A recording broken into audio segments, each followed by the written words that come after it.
नमस्कार दोस्तों, स्वागत है आपका अपने YouTube चैनल ISPCS अकेडमी में। मैं हूं आपका एजुकेटर मयंक मिश्रा और एक बार हर बार की तरह जो है एक बार फिर से मैं आपके लिए जो है पॉलिटी का नया लेक्चर लेकर आप लोगों के समक्ष में उपस्थित हूं। तो जो आज का हमारा जो लेक्चर है वो है भारत के महान्यायवादी महत्वपूर्ण जो कि संवैधानिक पद है, तो उसको लेकर जो आज का हमारा टॉपिक है उसके बारे में आज हम लोग जानकारी देखेंगे। तो भारत के महान्यायवादी से रिलेटेड जितने भी आपके क्वेश्चन एग्जाम में पूछे जाएंगे, तो इस लेक्चर के जो है आधार पे आपके जो भी क्वेश्चन बनेंगे एग्ज़ाम में, किसी भी क्वेश्चन मतलब कि किसी भी एग्ज़ाम में आपके कोई भी क्वेश्चन जो भी भारत के महान्यायवादी से रिलेटेड बनेगा, तो वो इस वीडियो के माध्यम से आप आसानी से उस क्वेश्चन को सॉल्व कर लेंगे। तो चलिए शुरू करते हैं हम लोग अपना वीडियो। तो हमारा जो आज का टॉपिक है भारत के महान्यायवादी, चलिए स्टार्ट करते हैं। तो देखते हैं, बात करते हैं कि यह जो है देश का सर्वोच्च कानूनी अधिकारी होता है। तो देश का सर्वोच्च कानूनी अधिकारी आपसे अगर एग्जाम में पूछ लिया जाए कि कौन होता है, तो वो होता है भारत का महान्यायवादी। अब हम लोग देखेंगे कि इसकी नियुक्ति और इसके कार्यकाल के बारे में। तो इसकी नियुक्ति कौन करता है? इसकी नियुक्ति करता है राष्ट्रपति, वो भी जो है केंद्र सरकार की सलाह पे जो है राष्ट्रपति के द्वारा इसकी नियुक्ति की जाती है। आगे बढ़ते हैं हम लोग। देखिए, भारत के जो महान्यायवादी हैं उनकी नियुक्ति राष्ट्रपति के द्वारा होती है। उसमें उन योग्यताओं, बात करते हैं योग्यताएं क्या क्या होनी चाहिए, तो उन योग्यताओं का होना आवश्यक है जो उच्चतम न्यायालय के किसी न्यायाधीश के नियुक्त होने के लिए आवश्यक होती हैं। देखिए, जो सुप्रीम कोर्ट होता है, तो उसके जो जज होते हैं, तो उनकी नियुक्ति के लिए जो भी अर्हताएँ ज़रूरी होती हैं, वही जो है अर्हताएँ भारत का महान्यायवादी जो पद है उसके लिए भी हैं। जैसे कि भारत का नागरिक होना चाहिए, उसको 10 वर्ष तक जो है हाई कोर्ट में वकील रहना चाहिए, 5 वर्ष तक उसको जज के पद पर रहना चाहिए। तो ये जो अर्हताएँ हैं सुप्रीम कोर्ट के न्यायाधीश बनने के लिए, वही जो है अर्हताएँ भारत के महान्यायवादी के लिए होती हैं। यही बात इसमें लिखी गई है। तो आगे बात करते हैं कि महान्यायवादी के, अब हम लोग कार्यकाल की बात करें, तो जो हमारा संविधान है, संविधान के द्वारा यह निश्चित नहीं किया गया है कि इसका कार्यकाल कितना होगा। इसके अलावा संविधान में उसको हटाने को लेकर भी कोई मूल व्यवस्था नहीं है। तो हमारे संविधान में ना तो उसके कार्यकाल के बारे में वर्णन किया गया और ना ही उसको किस तरीके से हटाया जाएगा, इस बात पर फोकस किया गया है हमारे संविधान में। बात करते हैं कि वह अपने पद पर राष्ट्रपति के प्रसाद पर्यंत तक बना रह सकता है। तो इसमें क्या होता है कि जैसे कि इसकी नियुक्ति करता है राष्ट्रपति, वो भी जो है केंद्र सरकार जो हमारी होती है उसकी सलाह पर केंद्र सरकार जिस भी व्यक्ति को परामर्श देती है, कि राष्ट्रपति को परामर्श देती है कि हाँ, आप इस व्यक्ति को जो है महान्यायवादी के पद पर आप इसको जो है नियुक्त कर दीजिए। तो राष्ट्रपति उसको जो है नियुक्त कर देता है। तो इसी वजह से कहा जाता है कि वो राष्ट्रपति के प्रसाद पर्यंत होता है, क्योंकि जो उसको हटाने का कार्य होता है वो भी राष्ट्रपति के द्वारा ही किया जाता है। अच्छा, हटता कब है? देखिए, केंद्र सरकार जो होती है हमारी, जैसे कि पावर में होती है। अब मान के चलिए कि अगर गवर्नमेंट जैसे ही चेंज होती है, तो जो महान्यायवादी का पद होता है, तो जो दूसरी गवर्नमेंट आएगी तो वो अपने हिसाब से अपने मतलब कि किसी खास व्यक्ति को, या उसको जो भी कोई दूसरा व्यक्ति अगर चेंज करना चाहे, या वही सेम व्यक्ति को भी वो महान्यायवादी जो पद होता है उस पर नियुक्त मतलब कि अगर पहले से ही जो नियुक्त है उसको भी वो रख सकती है और अपने हिसाब से उसको चेंज भी कर सकती है। तो जैसे ही गवर्नमेंट जाती है, तो ज़्यादातर केसेस में यही होता है कि गवर्नमेंट बदलने के बाद में जो महान्यायवादी होता है वो अपने पद से मतलब कि हटा दिया जाता है और नया व्यक्ति उस पद पर नियुक्त हो जाता है राष्ट्रपति के द्वारा। अच्छा, बात करते हैं इसको वेतन भत्ते। तो ये जो स्टेटमेंट है आप बहुत ही इंपॉर्टेंट है। स्टेटमेंट जो है आपसे क्वेश्चन में अक्सर करके यही पूछा जाता है कि उसे जो है राष्ट्रपति द्वारा निर्धारित पारिश्रमिक मिलता है। तो अब जैसे क्वेश्चन में पूछ लेता है कि संसद द्वारा निर्धारित होता है या किसी और के द्वारा निर्धारित, या फिर पूछ लिया जाता है, तो आप इस बात को याद रखिए कि जो राष्ट्रपति होता है उसके द्वारा निर्धारित जो पारिश्रमिक किया जाता है, तो वही पारिश्रमिक इसको मिलता है। आगे बात करते हैं कि कार्य एवं शक्ति, इसके क्या क्या कार्य हैं और इसकी शक्तियाँ क्या हैं, अब हम लोग देखेंगे। तो इसके जो कार्य हैं वो देखते हैं कि भारत सरकार को विधि संबंधी ऐसे विषयों पर सलाह दे जो राष्ट्रपति के द्वारा सौंपे गए हों। देखिए, राष्ट्रपति जो है इसको कार्य सौंपता है। देखिए, कार्य जरूर राष्ट्रपति सौंपता है, लेकिन कार्य तो सेंट्रल गवर्नमेंट के ही होते हैं। तो उन कार्यों को जो है राष्ट्रपति इसको भारत के महान्यायवादी को सौंपता है कि जो भी कार्य होंगे विधि संबंधी, यानी कानून संबंधी जितने भी मामले होंगे, तो ऐसे विषयों पर सलाह देने के लिए, जो भी कानून से रिलेटेड जो भी मुद्दे आएंगे, जो सेंट्रल गवर्नमेंट है उसके पास में कोई भी मुद्दा ऐसा आता है जिसमें कानूनी पक्ष दिया गया है, तो उस पर सलाह कौन देता है? तो वो भारत का महान्यायवादी देता है।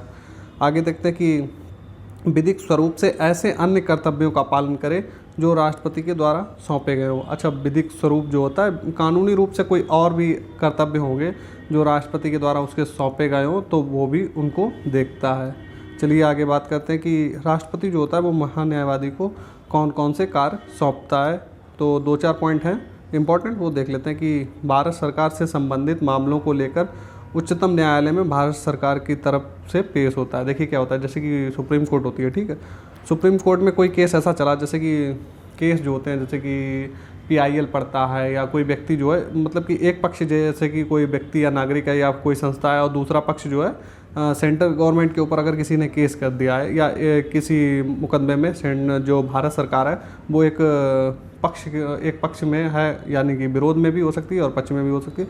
तो अगर कोई मुकदमा ऐसा है जिसमें भारत सरकार को शामिल किया गया है, तो उसके जो केस होंगे, मान लीजिए सुप्रीम कोर्ट में जो भी होंगे, तो उनके लिए जो वकालत करता है तो वो महान्यायवादी ही करता है। तो ये भारत सरकार का जो है एक वकील होता है। तो जितने भी भारत सरकार के केस होंगे वो भारत का महान्यायवादी ही देखेगा।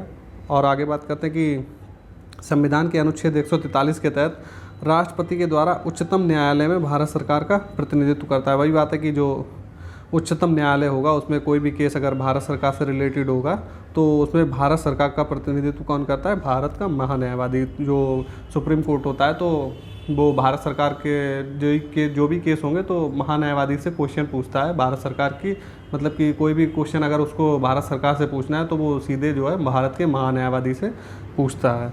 आगे देखते हैं कि सरकार से संबंधित किसी मामले में उच्च न्यायालय में सुनवाई का अधिकार। देखिए सुप्रीम कोर्ट में भी कर सकता है और उच्च न्यायालय यानी हाई कोर्ट में भी अगर कोई केस चलता है सरकार के खिलाफ तो उसकी भी वो सुनवाई करता है।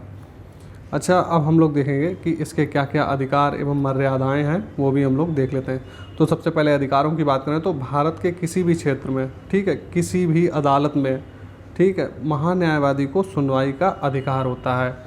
और क्या है अधिकार इसके अतिरिक्त जो है संसद के दोनों सदनों में बोलने या कार्रवाई में भाग लेने। जो संसद के जो सदन होते हैं, लोकसभा एवं राज्यसभा, वो दोनों में अगर कोई बहस होती है, जैसे कि विधेयक होता है तो उसमें सेकंड चरण में बहस होती है किसी मुद्दे को लेकर, तो उस बहस में बोल भी सकता है, उसकी कार्रवाई में भाग भी ले सकता है। और जो जॉइंट सेशन होता है, दोनों सदनों की संयुक्त बैठक होती है, उसमें भी जो भाग लेता है, लेकिन मताधिकार कहीं पे भी संसद में वो नहीं करता। तो बिना मताधिकार के बाकी के जो सारे मंत्री के जो कार्य होते हैं तो उनको भी वो मतलब कि मंत्री के तौर पर, जैसे कि ये अधिकार मंत्री को भी मिला होता है कि वो दोनों सदनों में किसी में भी कार्रवाई में भाग ले सकता है, संयुक्त बैठक में बैठ सकता है, उस पर बोल सकता है, लेकिन मंत्री को वोट देने का अधिकार होता है, इसके पास में जो है वोट देने का अधिकार नहीं होता। तो ये पॉइंट भी आप याद रखिएगा।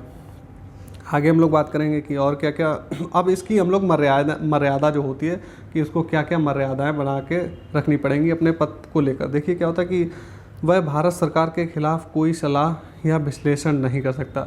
देखिए अभी भारत सरकार के वकील के रूप में अगर वो नियुक्त किया गया है तो भारत सरकार के खिलाफ वो जो है कोई भी स्टेटमेंट नहीं दे सकता है। तो ये बात इसमें लिखी है। आगे देखते हैं कि जिस मामले में उसे जो है भारत सरकार की ओर से पेश होना है उस पर कोई टिप्पणी नहीं करेगा। कोई भी केस ऐसा है जिसमें भारत सरकार एक पक्ष है और उसके वकील के तौर पर वो जो है उस वकील के तौर पर उस मामले को लड़ेगा तो उस पर वह कोई टिप्पणी नहीं करेगा।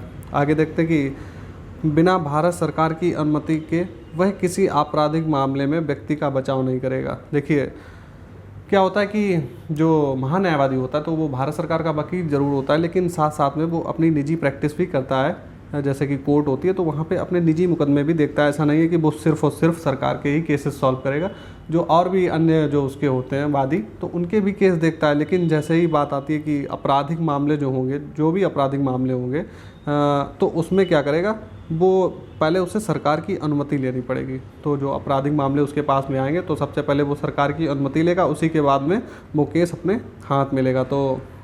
तो वही यही बात इसमें लिखी है कि सरकार की अनुमति के बाद ही वह किसी आपराधिक मामले में व्यक्ति का बचाव कर सकता है। तो इसके लिए सरकार की अनुमति ज़रूरी होती है और दीवानी मामले में अनुमति की ज़रूरत नहीं पड़ती है उसको। अच्छा, एक पद और होता है भारत का महाधिवक्ता। ये भी आप लोगों ने पढ़ा, इतना इम्पोर्टेंट नहीं है लेकिन इसको जानना भी ज़रूरी है। क्वेश्चन में शायद कभी कभार पूछ ही दे, तो क्वेश्चन का तो पता ही नहीं है कि एग्ज़ाम में कभी कुछ भी क्वेश्चन बना सकते हैं, तो आपको पूरी इन्फॉर्मेशन होनी चाहिए। तो जो भारत का महाधिवक्ता होता है ये कौन होता है, तो इसको देखते हैं कि महान्यायवादी के जो अतिरिक्त भारत सरकार के अन्य कानूनी अधिकारी होते हैं, ठीक है। एक तो हो गया महान्यायवादी, ठीक है। तो जो अन्य और भी अधिकारी होते हैं जो कानूनी अधिकारी होते हैं बोले जाते हैं, तो वे कौन कौन से होते हैं? भारत सरकार का महाधिवक्ता होता है और अपर महाधिवक्ता, ये दो लोग हैं। ये जो महान्यायवादी होते हैं उसके अतिरिक्त जो है महाधिवक्ता होता है और अपर महाधिवक्ता, ये भी जो है भारत सरकार के कानूनी अधिकारी होते हैं। और ये करते क्या हैं? वे महान्यायवादी को उसकी जिम्मेदारी पूरी करने में सहायता करते हैं। तो जो महान्यायवादी होता है तो इसके कार्य को पूरा करने में ये उसकी हेल्प करते हैं। कौन कौन? भारत का महाधिवक्ता और अपर महाधिवक्ता। तो जो भारत का महान्यायवादी है, इससे रिलेटेड 3 आर्टिकल दिए हुए हैं। चलिए हम उन आर्टिकल को भी देख लेते हैं जो कि आपके एग्जाम पॉइंट ऑफ व्यू से काफ़ी इंपॉर्टेंट है। तो आर्टिकल 76 अक्सर एग्जाम में यही आर्टिकल पूछा जाता है आपसे, तो आप इसको एकदम से रट लीजिए। रट क्या लीजिए, आपको चीज़ें समझ में ही आ जाएंगी। रटने जैसा कुछ भी नहीं होता। 1-2 बार आप वीडियो को देखेंगे या 1-2 बार पढ़ेंगे तो आपको आसानी से चीज़ें याद हो जाती हैं। तो आर्टिकल 76 में भारत के महान्यायवादी के बारे में उल्लेख है कि भारत का महान्यायवादी क्या होगा, उसके लिए क्या क्या योग्यता होगी, ये बात आर्टिकल 76 में लिखी है। आर्टिकल 88 भी महान्यायवादी से संबंधित है। इस पर क्या लिखा है कि महान्यायवादी के संसद के दोनों सदनों तथा इसकी समितियों से जुड़े अधिकार। तो भारत के महान्यायवादी के संसद के जो सदन हो उससे जो है जुड़े हुए अधिकार क्या हैं कि वो संसद की बैठक में भाग ले सकता है, संयुक्त बैठक में भाग ले सकता है बिना मताधिकार। तो ये बात कहाँ पे लिखी है? ये बात लिखी है आर्टिकल 88 में। अब एक और आर्टिकल है 105 में भी महान्यायवादी से रिलेटेड कुछ जानकारी। तो इसमें क्या लिखा है कि भारत की महान्यायवादी की जो शक्तियां एवं उसके जो विशेषाधिकार क्या क्या होंगे, ये तो उन शक्तियों एवं विशेषाधिकारों का वर्णन कहाँ पे लिखा है? आर्टिकल 105 में। तो ये जो शक्तियां विशेषाधिकार ये तो हम लोग अभी पढ़ ही चुके हैं, और जो जितने भी ये आर्टिकल हैं इनको अभी हम लोग डिटेल में ऊपर पढ़ ही चुके हैं। तो हमारा जो महान्यायवादी का जो चैप्टर है तो वो हमारा कंप्लीट हो गया। तो महान्यायवादी से रिलेटेड आपसे जितने भी क्वेश्चन पूछे जाने हैं तो आप इस वीडियो के माध्यम से आसानी से उन क्वेश्चन को आप सॉल्व कर लेंगे। उम्मीद है कि आप आसानी से सॉल्व करेंगे। अगर किसी को कोई दिक्कत है तो वीडियो को 2 से 3 बार देख लेगा, तो उसके जो सारे के सारे डाउट हैं वो आसानी से उसके क्लियर हो जाएंगे। तो उम्मीद है कि मेरे द्वारा जो भी आपको इन्फॉर्मेशन दी गई होगी पसंद है। और अगर आप लोगों को वीडियो अच्छा लग रहा है तो वीडियो को लाइक कर दीजिए। अगर आप पहली बार हमारे चैनल पर विजिट कर रहे हैं तो हमारे चैनल को प्लीज़ सब्सक्राइब कर लीजिए, और इसी तरीके के जो वीडियो हैं वो आपको समय समय पर मिलते रहेंगे। तो जिसके लिए आपको हमारे चैनल को सब्सक्राइब करना पड़ेगा, और जो है हमारे चैनल को जो है अपने दोस्तों के पास में भी शेयर करिए ताकि उन तक भी ये जानकारी पहुंच पाए, जो कि हम लोगों के द्वारा जो फ्री इनिशिएटिव चलाया जा रहा है आपको, तो उन लोगों को भी लाभ मिले जिनको अभी इनको जानकारी नहीं है। तो मैं आप लोगों से रिक्वेस्ट करता हूं कि अपने दोस्तों के पास में भी वीडियो को शेयर करिए ज़्यादा से ज़्यादा, ताकि उन लोगों को भी पता चल पाए कि फ्री में आपको कितनी अच्छे लेक्चर मिल रहे हैं। और इसी तरीके के जो है लेक्चर और अन्य भी सब्जेक्ट के आपको समय समय पर मिलते रहेंगे। और किसी और भी एग्ज़ाम की अगर आप तैयारी कर रहे हैं तो हमारे चैनल पर फ्री ऑफ कॉस्ट करवाई जा रही है, चाहे वो SSC हो, SSC GD हो वगैरह। तो आपको यहाँ पे फ्री में प्रैक्टिस सेट वगैरह करवाए जा रहे हैं। करेंट अफेयर भी आपको यहाँ पे उपलब्ध है।